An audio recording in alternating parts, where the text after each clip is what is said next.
The Meiji Restoration. As we learned in the last video, Japan signed what were known as the unequal treaties with Commodore Perry of the United States after the Japanese realized the weapons he had were far superior than their own should a war start.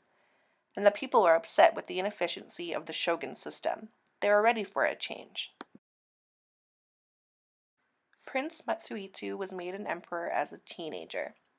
He selected the name Meiji, which means enlightened rule.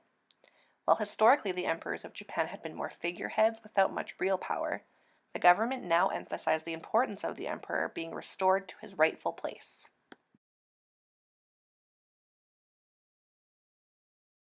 The new government had two goals. The first was to create a strong central government that could unite the country and rule it effectively.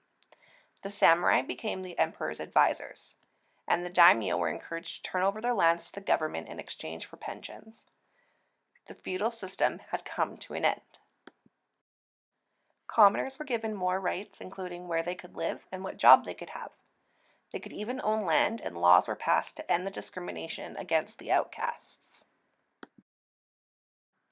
The second goal of the new government was to create a form of government closer to the democracies of the West.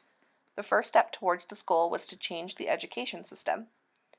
At first, it was modeled after the American and French systems, but still incorporated instruction on traditional values and centered on developing respect for the new emperor. While isolated, Japan missed out on the Industrial Revolution, taking place in Europe and North America.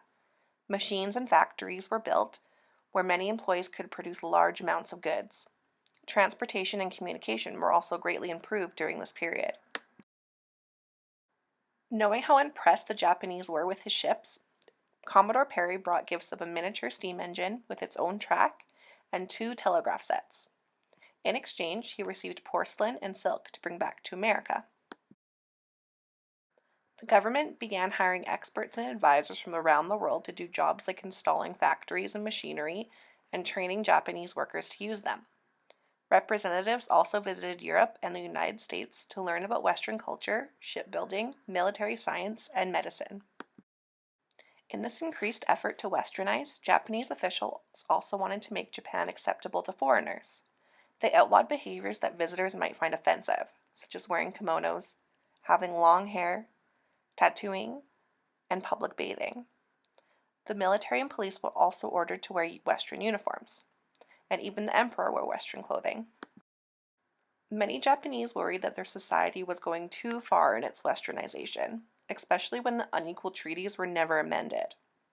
They had been made to feel embarrassed of their traditions, customs, and beliefs. Eventually, the leaders realized that the pace of westernization needed to slow down. So the government began to adapt a blend of the old and new ways. Shinto, the Japanese traditional religion, was declared the official religion, and the emperor was given the status of God who should not be questioned. However, they wrote a constitution that granted more Western freedoms such as freedom of speech, the rights to privacy, property, and travel.